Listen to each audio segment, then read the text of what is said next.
All. ஒருத்தவங்க comment பண்ணியிருந்தாங்க hand whitening tips சொல்லுங்கள் அப்படின்னு சொல்லிட்டு. ஸோ இந்த வீடியோவில் ஃபுல்லாகவே ஹேண்ட்ஸை பற்றின ஒரு டீட்டெயிலான வீடியோவாக தான் இந்த வீடியோ இருக்க போகுது. உங்கள் ஹேண்ட்ஸ் வந்து ரொம்ப டல்லாக டேனாக ஒரு ட்ரையாக இருக்கா, அதை எப்படி வந்து ட்ரைலேருந்து சாஃப்டாக கொண்டு வர்றது, டேன்லேருந்து ப்ரைட்டாக கொண்டு வர்றது, டல்லேருந்து ரொம்ப க்ளோயிங்காக கொண்டு வர்றது அப்படின்றத பற்றி தான் இந்த வீடியோவில் இருக்க போகுது. ஸோ ஃபர்ஸ்ட் ஹேண்ட் வந்து ஏன் ட்ரை ஆகுதுன்னா, ஹார்ஷான சோப் யூஸ் பண்ணும்போது ஹேண்ட்ஸ் வந்து ட்ரை ஆகுது. அண்ட் ஹேண்ட் வந்து ஏன் வந்து டல்லாக இருக்குன்னா, டல்லாக டேனாக இருக்குது அப்படின்னா வெளில பொல்யூஷனில் போகிறப்ப வந்து ஹேண்ட்ஸ் வந்து டல்லாக சான்சஸ் இருக்குது. இன்னொன்று சன் எக்ஸ்ப்ளோர் ஆகும்போது நம்ம ஹேண்ட்ஸ் வந்து டேனாக சான்சஸ் இருக்குது. ஸோ இன்னொன்று ஹேண்ட்ஸ் வந்து ரொம்ப ஏஜிங்காக சுருக்கமாக இருக்குதுன்னு பார்த்தீங்கன்னா ஃபுல் அண்ட் ஃபுல் வந்து டீஹைட்ரேஷனால் உங்கள் பாடிக்கு என்ஃப் வாட்டர் கிடைக்கல அப்படின்றதுனால தான் உங்கள் ஹேண்ட்ஸ் வந்து ரொம்ப ஒரு மாதிரி விங்கிள்ஸ் வந்து சுருக்கமாக இருக்கும். ஓகேவா? ஸோ இதுதான் ரீசன். ஃபர்ஸ்ட் வந்து ஒரு மைல்டான ஒரு சோப்போ இல்லை ஒரு பாடி வாஷோ போட்டு குளிச்சுட்டு வந்துடுங்க. ஓகேவா? குளிச்சுட்டு வந்தோடனே ஒரு நல்ல ஒரு பாடி லோஷன் யூஸ் பண்ணுங்கள்.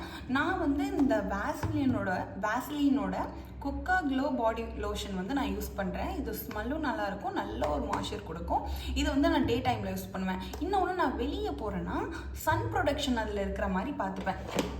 இது SPF இருக்கிற மாதிரி பார்த்துப்பேன். ஸோ இந்த நான் யூஸ் பண்ணுறது வெளில போகிறப்ப நிவ்யா சன் ப்ரொடக்ஷன், இது SPF 50. நீங்கள் இதை தான் யூஸ் பண்ணணும்னு கிடையாது. ஆக்சுவலி இது நான் இப்போ வாங்கினது. நான் ஃபர்ஸ்ட் வந்து எதை யூஸ் பண்ணேன்னா, மாமாயத்தில் வந்துட்டு ஒரு SPF 30 இது பண்ணி ஒரு பாடி லோஷன் நான் யூஸ் பண்ணிட்டு இருந்தேன். அது வந்து எக்ஸ்பைரி ஆனதுனால நான் டிஸ்போஸ் பண்ணிவிட்டேன். வச்சுருந்தா தெரியாமல் நான் யூஸ் பண்ணிடுவேன், அதனால நான் அது வந்து டிஸ்போஸ் பண்ணிட்டேன். ஸோ இப்போ வந்து நான் இதை யூஸ் பண்ணிகிட்டு இருக்கேன். வெளில போகும்போது SPF இருந்துச்சுன்னா உங்களுக்கு சன் ப்ரொடெக்ஷனில் இருந்தும் அது கொஞ்சம் சேஃப் பண்ணிடும். ஸோ இப்போ சொன்னது டேயில். ஸோ நைட்டில் பார்த்தீங்கன்னா கொஞ்சம் டீப் மாய்ஸ்சர் கொடுங்க. இதை வந்து நான் நைட்டில் யூஸ் பண்ணுவேன். இன்னொன்று இதை நான் எப்பயுமே கேரி பண்ணுவேன். எங்கே போனாலுமே இதை வந்து நான் எடுத்துகிட்டு போயிடுவேன். கொஞ்சம் ட்ரை ஆச்சுன்னா நான் எடுத்து ரீஅப்ளை பண்ணிக்கிட்டே இருப்பேன். சில பேருக்கு வந்து அந்த கொலன்னு இருக்கிறது பிடிக்காது. நீங்கள் அதை அப்படி பார்க்காதீங்க.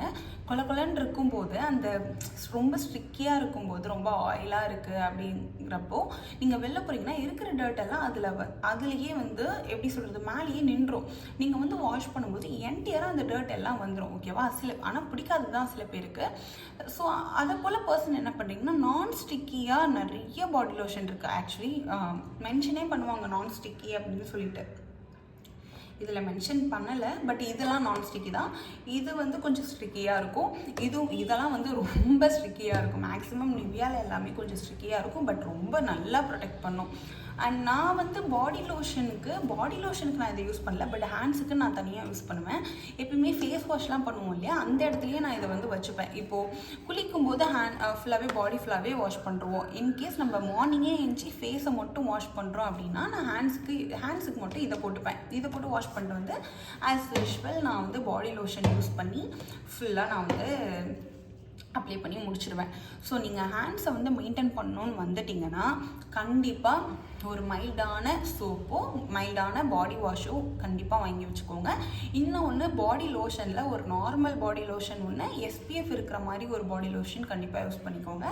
மாய்ஸ்சரைஸ் அந்த பாடி லோஷனில் வந்து ஒன்று வந்து ஒரு டீப் ஹைட்ரேஷன் இருக்கிற மாதிரி, ஒன்று வந்து நல்லா ஒரு ஸ்டிக்கியாக இருந்தாலும் பரவாயில்ல, அதை வந்து நைட்டில் யூஸ் பண்ணுங்கள். இன்னொன்று நான் ஸ்டிக்கியாக இருக்கிறது வெளில போகும்போது நான் ஸ்டிக்கியான ஒரு பாடி லோஷனை யூஸ் பண்ணிக்கோங்க. இன்னொன்று ஒரு சின்னதாக வந்து நீங்கள் எப்பயுமே இதை வந்து பேக்லேயே கேரி பண்ண பழகிக்கோங்க. ரொம்ப யூஸ்ஃபுல்லாக இருக்கும்.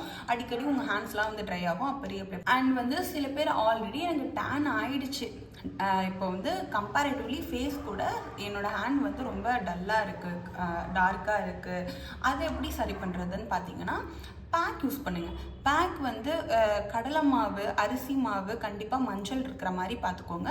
அது கூட கர்டு யூஸ் பண்ணலாம். கர்டு அப்படி இல்லைன்னா பொட்டேட்டோ ஜூஸ், அப்படி இல்லைனா மில்க், அப்படி இல்லைனா ரோஸ் வாட்டர், அப்படி இல்லைனா நார்மல் வாட்டர், எப்படி வேணால்.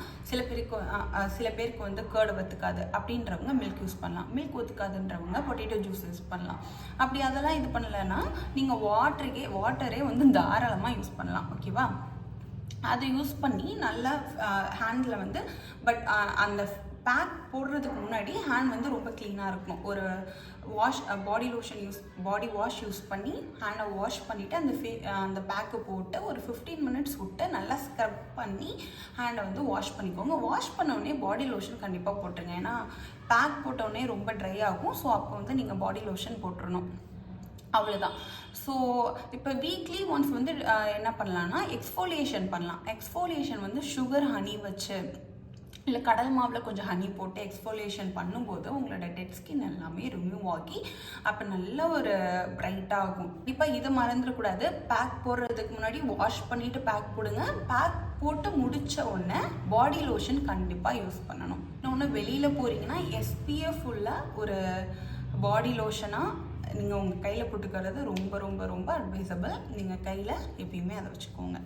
இது எல்லாத்தையும் ட்ரை பண்ணுங்கள், கண்டிப்பாக நல்ல ரிசல்ட் கொடுக்கும். பட் இதெல்லாம் வந்து அவ்வளோ விசிபிளாக சீக்கிரம் ரிசல்ட் கொடுக்குமானா கிடையாது. நீங்கள் ரெகுலர் பேஸஸில் அதெல்லாம் கொண்டு வரும்போது உங்களுக்கு நல்லாவே டிஃப்ரென்ஸ் தெரியும். ஒரு 1 வீக் போட்டுட்டு எனக்கு டிஃப்ரென்ஸே தெரியல அப்படின்னு சொல்லக்கூடாது. ஏன்னா நான்லாம் அப்படி தான் ஃபஸ்ட்டு இருந்தேன். எப்போ நம்மளையே மறந்து அதை நம்மளோட ரொட்டீனில் கொண்டு வரோமோ அப்போ தான் நமக்கு டிஃப்ரென்ஸ் எல்லாமே தெரியும். ஒன்று முக்கியமானது தண்ணி நிறைய குடிங்க. உங்களுக்கு பிடிச்ச மாதிரியெல்லாம் வேணால் வாட்டர் பாட்டில் கூட வாங்கி வச்சுக்கோங்க. இப்போ நான்லாம் எப்படின்னா பிடிச்ச மாதிரி வாட்டர் பாட்டில் தான் நிறைய தண்ணி குடிப்பேன். அது மாதிரி உங்களுக்கு பிடிச்ச மாதிரி பிடிச்ச கலரில் பிடிச்ச டிசைனில் வாட்டர் பாட்டில் வாங்கி வச்சுட்டு நிறைய தண்ணி குடிங்க. அது இப்போல்லாம் தண்ணி குடிக்கும்போது பாடி வந்து ஹைட்ரேஷனாக இருந்ததுன்னா அது உங்கள் ஸ்கின்லேயே நல்லா டிஃப்ரென்ஸ் தெரிய ஆரம்பிச்சிடும். ஸோ உங்கள் நீங்கள் எந்த அளவுக்கு மெயின்டைன் பண்ணுறீங்களோ அந்த அளவுக்கு உங்களுக்கு வந்து ரிசல்ட் சீக்கிரமே கிடைக்கும். ஓகேவா? Thank you. I am so sorry. நான் ஒரு இம்பார்ட்டண்ட்டான ஒரு கிளிப்பை வந்து நான் மிஸ் பண்ணிட்டேன். ஆன் பண்ணாமையே ரெக்கார்ட் பண்ணியிருப்பேன் போல். அது சேவே ஆகலை. அதை நான் எடிட் பண்ணும்போது தான் கவனித்தேன். சில பேருக்கு பார்த்திங்கன்னா இங்கேயும் ரொம்ப டார்க்காக இருக்கும்.